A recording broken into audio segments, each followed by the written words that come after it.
जोहार आमर भाषा थी आज खबर के आपण को स्वागत। आज 5 अक्टोबर 2024 आसुन सुनमा आज खबर।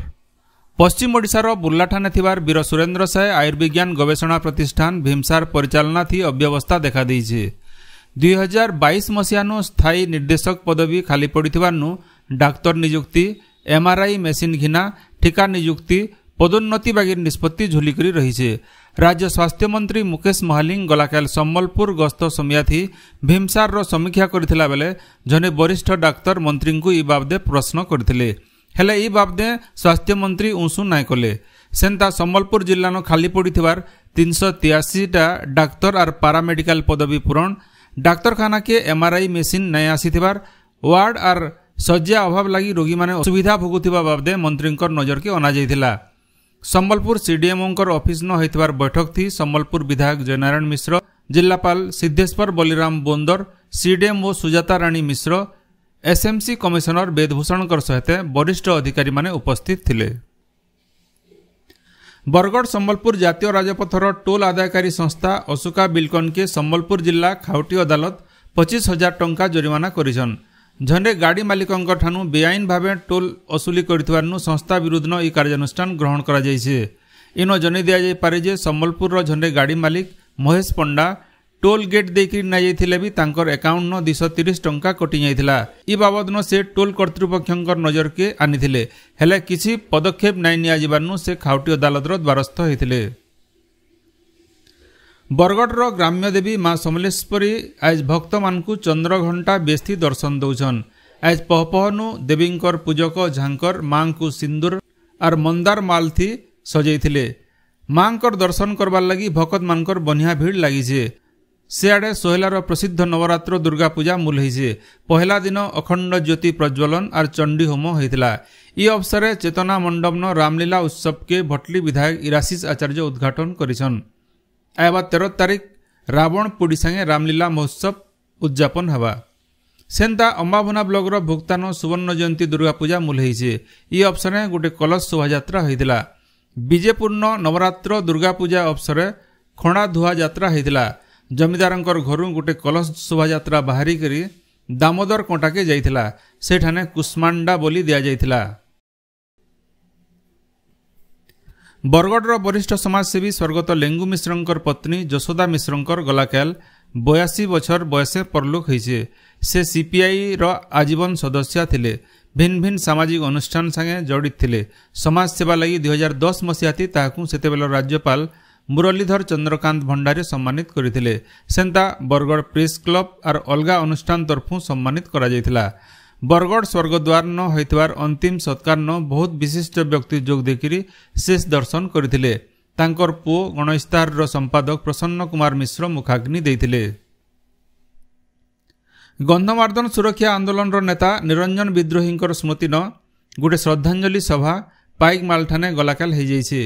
सुबोध पंडांकर अध्यक्षतान होइतबार सभा न गंधमार्दन सुरक्षा युव परिषद रो आवाहक दुर्योधन पुटा नरसिंहनाथ मंदिर निर्वाही अधिकारी पुरुषोत्तम प्रधान आघर आवाहक धीरेन महांती दिलीप बेहरा रास बिहारी सावंकर सहित बनिया संग्रामी और बुद्धिजीवी जोग देकरी बाल्को कंपानी ठानु गंधमार्दन पर्वत के बचाबार लगी स्वर्गत निरंजन विद्रोहींकर लड़ईर सुरता करथिले। इन जनी दिया जाय पारे जे बरगढ़ जिल्लार पाइकमाल ठाने 80 दशक न गंधमार्दन सुरक्षा लगी होइतबार आंदोलन थी निरंजन विद्रोही नेतृत्व नैथिले। गंधमार्दन पर्वत न बक्साइड उत्तोलन लगी योजना चलिथिबार बाल्को कंपानी विरोध न होइतबार जन आंदोलन थी स्वर्गत निरंजन विद्रोही जने आगर धाड़ी नेता थिले। गंधमार्दन सुरक्षा युव परिषद रो से पहला आवाहक थिले। चाषी नेता रमेश महापात्रंकर नान मामला हेबार के नेकरी संयुक्त कृषक संगठन राजबोड़ा संबर कृषक संगठन ओडिशा राज्य कृषक संगठन अताविरा शाखा तरफू प्रतिक्रिया प्रकाश पाइछे। घटनार निंदा करा जिबार संगे लुकर सुख दुख थी सामिल होतबार झंडे चाषी नेतांकर विरोध न उद्देश्यमूलक भावे हेइतबार मामला के प्रत्याहार करबार लगी दाबी करा जाइछे। बरगढ़ जिला वकील संघ तरफू भी ई बाबद न गोटे बैठक करा जायकरी घटनार निंदा करा जायथिला। अंबाभना ब्लॉक दुआरी तलीपड़ा न झाड़ाबांती बेमार चापुछे। गाँर 10 जन बेमारी अलगा अलगा जगह न चिकित्सित होजन। भोक्ता गोष्ठी स्वास्थ्य केन्द्र तरफु गोटे मेडिकल टीम गाँ के जाइकरी रोगी मानकर स्वास्थ्य अवस्था अनुध्यान करिछन। केन कारण न झाड़ा बांती होचे सेटा जानवार लगी पान रो नमूना परीक्षा लगी पठा जाइथिबार जना पड़िछे। भटली अंचल न बिजली समस्या के नेकरी जय किसान आंदोलन भटली शाखा तरफु गोटे दाबीपत्र भटली बिजली विभाग रो एसडीएम को दिया जाइछे। जय किसान आंदोलन भटली शाखार कर्मकर्ता विजय प्रधान, जन्मेजय ठाकुर, भरत नायक, अक्षय प्रधान, बरगढ़ जिला सभापति सुशील साहू, संपादक हर बणिया इतार नेतृत्व नैथिले। बरगढ़ राणा प्रताप हाईस्कूल खेलपड़िया न तहसील ऑफिस तैयार के पुरातन छात्र संघ तरफु विरोध करा जाइछे। ई बाबदे संघर प्रतिनिधि दल बरगढ़ जिलापाल आदित्य गोयल संगे आलोचना करबार सहित गोटे दाबीपत्र दिया जाइछे। बरगढ़ सब जेल और संबलपुर जेल उपरे पुलिस विभाग तरफु गलाकाल अचानक चढ़ाऊ करा जाइथिला। चढ़ाऊ समियान कैदी माने व्यवहार करथुवार भांग चिपटी, बीड़ी, खैनी, भांगडुबी जबत करा जाइथिला। बरगढ़ पुलिस तरफु एसपी नेतृत्व न होइथिबार चढ़ौती 2 प्लाटून पुलिस सामिल थिला बेले संबलपुर जिला पुलिस तरफु बनिया पुलिस भोर न सबु सेल उपरे खानतलासी करथिले। भेडेन ब्लॉक रेमुंडा नागपाली खेलपड़िया न 14 number Jeevan Jyoti football tournament रो फाइनल खेलथी कुर्ला दल जीतिछे। ई प्रतियोगिता थी 8टा दल भाग नैथिले। कुर्ला दल तुरुम के ट्राई बेकर थी हरैकरी चैंपियन होइछे। प्रधानमंत्री नरेंद्र मोदी आज महाराष्ट्र नु प्रधानमंत्री किसान सम्मान निधि पीएम किसान योजना थी 9 कोटी नु अतका चाषी को 18 नंबर किस्ती देवे। ई बाबदे फी चाषी को 2000 टंका लेखा दिया जिबा। ई योजना थी 20,000 कोटी नु अतका टंका चाषी मानकर बैंक अकाउंट थी जमा हेबा। ई अवसर राज्य जिला स्तर न चाषी मानकर उपस्थिति थी स्वतंत्र कार्यक्रम मान करा जिबा।